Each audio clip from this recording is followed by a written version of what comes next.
a sort of lifeline. Come July, the controversial stamp duty tax on properties worth less than $600,000 will be scrapped. It applies to new and existing homes and is a real win for first home buyers. Joining me from Melbourne is Dr. Andrew Wilson, Chief Economist at the Domain Group. Andrew, good to see you.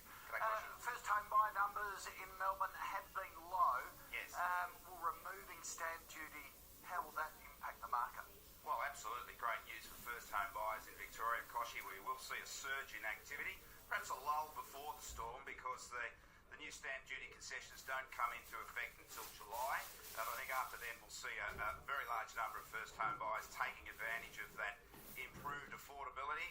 I think it will lead to higher prices though. The Victorian market, the Melbourne market is still undersupplied. In fact, last year Melbourne approved fewer dwellings for building than it did the year before, and there's still strong migration coming into Victoria. So look, good news early days for first home buyers, but it will mean some higher prices down the track. Because both Sydney and Melbourne property markets over the weekend had auction clearance rates again above 80%. Those two markets are incredibly hot, and this move will make the Melbourne residential market even hotter.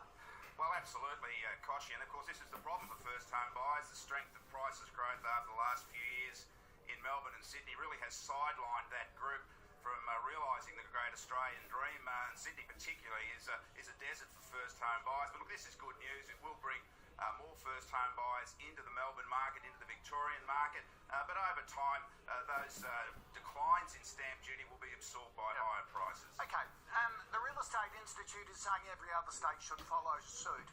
How do you make property more affordable? It's a big question. Is it cutting stamp duty, or are there other more effective things to do?